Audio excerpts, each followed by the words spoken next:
자, 어제 이제 우리가 있었던 토론 이야기를 안 할 수가 없습니다.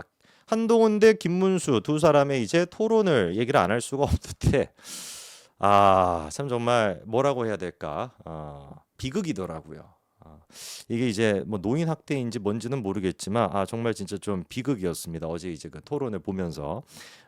물론 이제 그 나이를 드신 것 자체가 문제는 아닙니다. 제가 뭐 몇 번이나 말씀을 드립니다만 자연스러운 어떤 신체 변화인 거죠. 눈도 이제 뭐 침침해지고 귀도 좀 잘 안 들리고 그런 게 어떻게 보면은 늙어간다라고 하는 너무나 아름답고 또 자연스러운 모습 아니겠습니까? 다만 이제 그 문제가 되는 것은 귀가 잘 안 들리고 말귀를 잘 못 알아듣고 이런 분이 뭐 혼자 계시면은 그냥 뭐 가족들과 계시면 전혀 뭐 그런 게 뭐 문제가 될 게 없지만 나라를 대표해 가지고 뭔가 대통령이 되겠다라고 하니 그게 이제 문제가 되는 거 아니겠어요?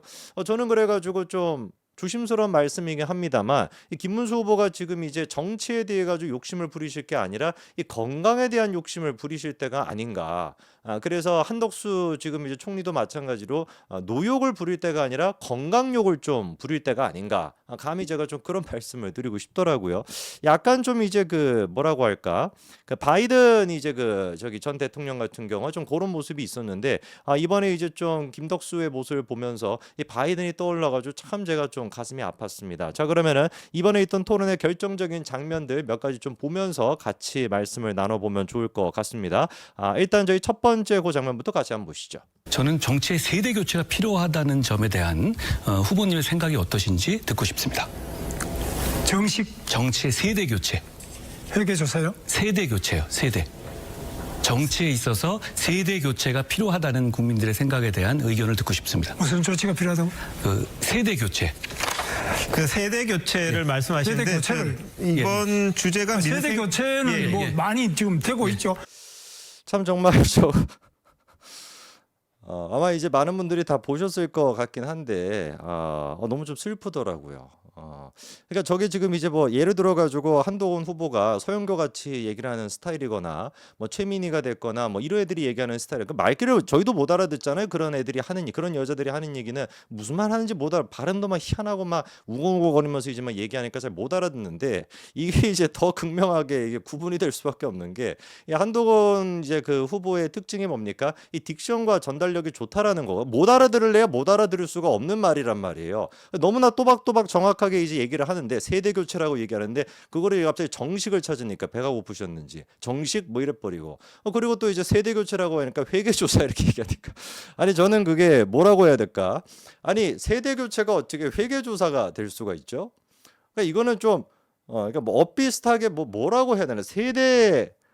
세대 뭐 교체랑 좀 비슷한 말이 뭐가 있을까? 뭐 어쨌거나 비슷한 말이 뭔가 나오면은 뭐 이해를 하겠는데 세대 교체가 어떻게 회계 조사가 되나? 최근에 무슨 뭐 회계 조사 받으셨는지는 모르겠지만 이게 참 정말 그렇더라고요. 그리고 이제 아까 전에 이제 그 TV조선의 그 앵커분께서 이제 결국에는 못 알아들으니까 나서 가지고 이제 얘기를 해주는데 그것도 조금 저는 좀 보기는 안 좋았습니다. 그러니까 마치 한동훈 후보가 이 질문을 이제 얘기하니까 김문수 후보 쪽에서 뭔가 대처를 제대로 못 하고 있는 것 같으니 주제가 지금 뭔가 뭐 경제와 관련된 거다 이런 식으로 뭔가 좀 얘기를 또 돌리려고 하는 것 같아가지고 살짝 그런 부분은 보기가 안 좋았던 부분인데 어쨌거나 이거는 역대급 지금 이제 짤로 남을 것 같습니다. 세대 교체가 회계조사가 돼버리는 정식이 되는 놀라운 이제 얘기가 있으나 갑자기 이준석의 그 갈비집 그 기자회견이 떠오르네요. 네, 그렇습니다. 두 번째 장면도 한번 좀 같이 보시죠. 기업인들이 여기서는 중대재해처벌법부터 온갖 법률에 의해서 구속될 것이 가장 두렵다. 사법 리스크라 그러죠. 이 구속 리스크, 사법 리스크가 두렵다. 이렇게 말하는데 우리 한동훈 후보께서는 조선 제1검이라고 말할 정도로 아주 명성이 높은 검사신데 과거 최태원 회장도 구속시켰고 현대차 정몽구 회장도 구속시켰고 삼성전자 이정 회장도 최순실 국정농단으로 구속했습니다. 이렇게 많은 기업인들을 구속하는 것이 일자리 만드는 기업을 유치하고 또 기업 발전시키는 데 도움이 되지 않을 거로 보는데 어떻습니까? 기업의 경쟁을 장려해야 되고 기업을 보호해야 된다는 점에 대해서 저는 아주 강한 생각을 가지고 있습니다. 제가 과거에 그런 대기업의 부당 거래 같은 그런 문제를 수사하고 유죄 판결을 받아냈던 것은 결국은 그 룰을 지키는 것을 대외적으로 보여주는 것이 대한민국에 대한 예측 가능성, 신뢰의 위기를 넘겨주기 때문이었습니다. 저는. 네. 저는 이제 개인적으로 저 질문은 참모진들이 참 멍청하다. 누가 저런 질문을 준비해 줬는지 모르겠지만 참 진짜 멍청하다라는 생각밖에 안 들어요. 일단 첫째로 김문수 쪽에 있는 그때 저기 누구였죠? 손수조랑 제가 이제 토론했을 때도 그렇게 손수조 씨가 막 얘기를 하더라고요. 똑같은 손수조가 준비해 줬나? 모르겠네. 그때도 저한테 막 얘기했던 게 한동훈 후보는 무슨 뭐 지금 얘기랑 똑같아요. 뭐 이재용을 뭐 구속시키고 뭐 박근혜 정부를 갖다가 몰살시킨 그런 장본인인데 무슨 뭐 낯짝으로 이렇게 나올 수가 있냐 막 저한테 막 얘기를 하길래 제가 이제 이상해가지고 물어봤어. 아니 그때 수사 책임자가 혹시 누구죠?라고 했더니 윤석열 아닙니까? 아니 그러면 그런 논리에 따르면 어떻게 한동훈 후보가 한동훈 후보한테 책임이 있겠습니까? 누구한테도 책임이 있겠습니까? 그 논리에 따르면 윤석열 대통령이 더 많은 책임이 있어야 되는 거 아닌가요? 수사의 책임자였는데 그랬더니만 갑자기 무슨 뭐 왜 윤석열 얘기를 하냐 뭐 이래 버리는 거예요. 아니 자기들이 윤석열을 통해 가지고 선거를 치르겠다라고 하는 양반이 탄핵 자체를 이제 반대하겠다라고 하는 그런 양반이 뭐 윤석열 얘기만 꺼내면 갑자기 막 흥분해 가지고 왜 여기서 윤석열 얘기가 나오냐? 지금 이거는 김문수랑 한동훈 얘기인데 왜 윤석열 얘기야? 모든 것들을 자기들이 윤석열로 시작해서 윤석열로 끝내는데 어떻게 윤석열 얘기를 안 합니까? 계엄을 했던 장본인도 윤석열인데 제가 그래서 그 얘기 듣고 아니 무슨 뭐 최고 존엄이냐고 신성 불가침 영역인지 뭐 윤석열의 윤자도 꺼내지 못하게 이런 게 어딨냐 했는데 이것도 지금 똑같은 거예요. 사실상 수사를 갖다가 책임했던 사람이 윤석열인데 그거를 왜 한동훈한테 따져 묻습니까? 그리고 또 둘째로 애당초 저거는 따져 물을 게 아니죠. 아니 삼성이 됐거나 현대가 됐거나 뭐 어디가 LG가 됐거나 뭐가 됐든지 간에 그게 죄를 지었으면 처벌을 받아야지 어떻게 합니까? 아니 무슨 가짜는 논리인지 모르겠어요. 그렇지 않습니까? 아니 기업을 살리기 위해서 그러면 기업을 살리기 위해서라고 한다면 죄를 짓고 분식회계 같은 그런 문제가 있어도 그거에 대해서 수사를 안 합니까? 그게 어떻게 기업을 살리는 것이고 그게 어떻게 시장을 살리는 길이죠? 오히려 뭔가 그런 불법성, 위법성 이런 것들을 철저하게 우리가 단죄함으로써 또 안전한 어떤 그런 거래할 수 있는 공간, 시장에 대한 어떤 신뢰감, 한국 시장에 대한 신뢰감을 주는 거 그게 오히려 시장을 더 키우는 방식 아닙니까? 아니, 저는 무슨 뭐 논리가 줬다이지 모르겠어요. 한동훈이 뭐 수사를 뭐 이렇게 했기 때문에 그래가지고 무슨 뭐 대기업이 못 큰다? 이런 말 같지도 않은 논리는 이거는 제가 이재명과 한동훈이 토론해도 이재명조차도 저런 질문을 안 할 것 같아요. 그렇지 않습니까? 당연히 잘못한 게 있으면 처벌을 받아야 되는 것이지. 잘못한 기업이 그게 뭐 삼성이 됐거나 이종이 됐거나 잘못한 게 있으면 처벌을 실제로 법원에서 유죄가 나왔다라고 한다면 그게 도대체 뭐가 문제가 되는지 도저히 저는 납득이 좀 안 됐습니다. 그리고 이제 그 김문수 쪽에서는 이번에 준비해 온 게 너무 어설펐어요. 정책 같은 경우도 무슨 뭐래더라 그때 국민연금을 갖다가 가상화폐에 넣겠다. 일단 국민연금을 가상화폐에 이렇게 넣겠다라고 하는 얘기가 가상화폐가 뭔지를 모르시는 거예요. 지난번에 키오스크도 뭔가 이렇게 주문 좀 뭐 잘 안 하고 뭐 해보신 적이 없어서 그런지 모르겠지만 키오스크 주문도 제대로 이제 그 못 하시는 모습도 있었는데 아니 국민연금을 그렇게나 변동성이 큰 가상화폐에다가 집어넣으면 이거 어떻게 되겠습니까? 이거 2050년 이렇게 되는 게 아니라 무슨 내년에 다 끝나는 거 아닌가? 갑자기 막 90% 폭락하고 막 이래가지고.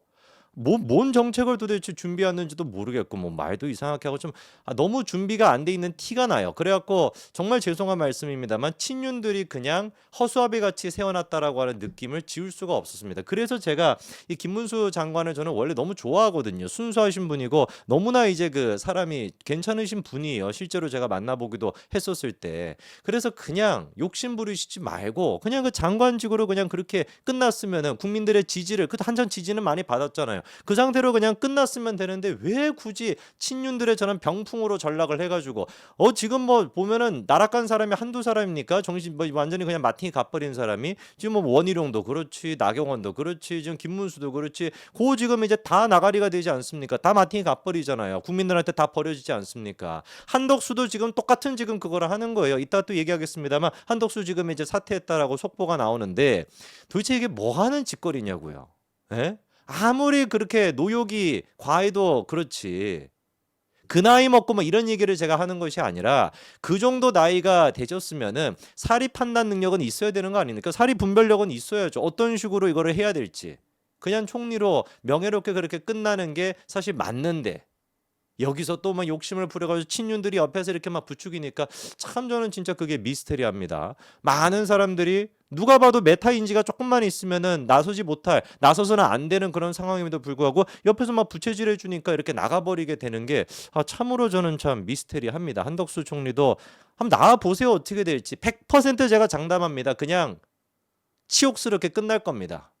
그냥 치욕스럽게 끝납니다. 확정적으로 말씀을 드립니다만 김문수 후보 같은 경우도 이제 이상한 데 그렇게 꽂혀가지고 한동훈 후보한테 이상한 얘기를 했다가 허위사실 유포로 처벌을 받을 수 있을 법한 그런 얘기를 또 했죠. 한동훈 후보가 아주 매너 있게 고칠 수 있는 기회를 줘가지고 결국에 이제 고치기는 했습니다만 그 문제의 장면도 여러분들이 직접 한번 보시죠. 삼성 바이오로직스 이재용 회장의 경우에는 분식회계와 경영권 불법 승계 혐의로 기소를 했는데 그때 2020년 6월에 대검 수사심의위원회에서 불기소 및 수사 중단을 권고했는데도 불구하고 한동훈 후보께서 수용을 거부하시고요. 사실관계 바로잡을 기회를 드리겠습니다.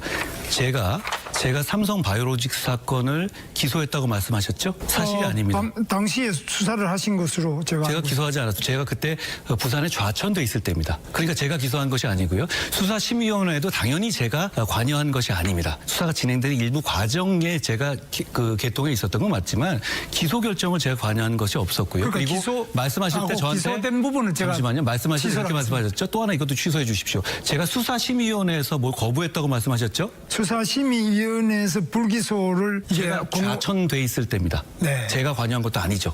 제가 이번에 저 얘기를 듣고 좀 소름이 끼쳤던 게 뭐냐면 저 지금 김문수 후보가 한 얘기가 극우 유튜버들이 하는 얘기를 그대로 지금 하고 있거든요.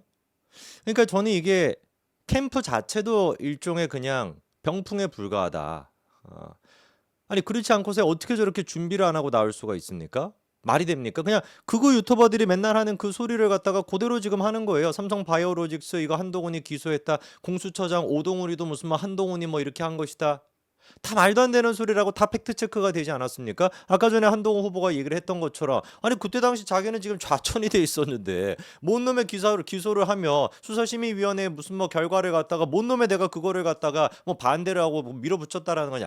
완벽하게 그러니까 가짜 뉴스를 퍼뜨리는 극우 유튜버들이 하는 얘기를 지금 김문수 후보가 저 지금 공론장에서 똑같이 지금 얘기하고 있는 거예요. 그러니까 김문수 캠프도 뭐 제가 한번 뭐 들춰봐야지 알겠습니다만 그 안에 들어가 있는 거 아니야? 막 극우 유튜버들이 그럴 것 같은데요. 제가 봤을 때는 그렇지 않고서 어떻게 저렇게 말도 안 되는 준비성을 가지고 나올 수가 있습니까? 이번 토론을 보고 뭐 지금 사실 TV조선 그 조회수 보니까 한 70만 조금 안 되는 걸로 기억이 나던데 한 60만 정도 됐던 걸로 기억이 나는데 댓글 한번 쭉 보십시오. 여러분들이 직접 그 댓글이 어떻게 돼 있는지 완전히 그냥 그거 아닙니다. 네, 그거 아니에요. 네, 그 댓글 나중에 한번 여러분이 들어가서 가지고 보시면 아시겠지만 그 댓글창에 모든 내용들이 전부 다 이 한동훈이 이건 이겼다. 왜냐면 상식적으로 봤을 때 그럴 수밖에 없습니다. 지금 상태에서도 김문수를 찍겠다. 지금 상태에서도 무슨 뭐 김문수를 응원하겠다. 우리 서정호 변호사 같은 경우는 오늘도 또 한동훈 욕하고 있더라고.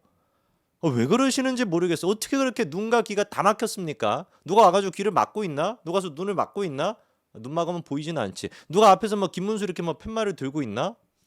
왜 그렇게 되셨는지 모르겠어. 뭐 다 마찬가지 아닙니까? 유튜버들이 뭐 성창경이 됐거나 뭐 이봉규가 됐거나 또 뭡니까? 저기 뭐 배승희가 됐거나 뭐 저기 또 뭐에 방금 얘기했던 거 뭐 저기 뭐 됐거나 다 뭐 지금 그런 식은 다 난리잖아요. 고성국도 마찬가지고 어떻게 이렇게 다 한꺼번에 마팅하는지 모르겠어요. 요즘에 이제 뭐 제가 보지 않아 가지고 모르겠습니다만 정혁진 변호사도 뭐 그렇다 뭐 이런 얘기도 있고 그리고 또 구자룡 변호사도 뭐 바뀌었다 뭐 이런 얘기가 커뮤니티에서 많이 올라오는 것 같은데 지금 정말입니까? 저는 정혁진 변호사님이랑 구자룡 변호사는 그렇게 바뀔 거라고 생각도 못했는데 진짜로 바뀌었나요? 혹시 여러분들 뭐 아시는 게 있으면은 한번 올려주시면 감사드리겠습니다.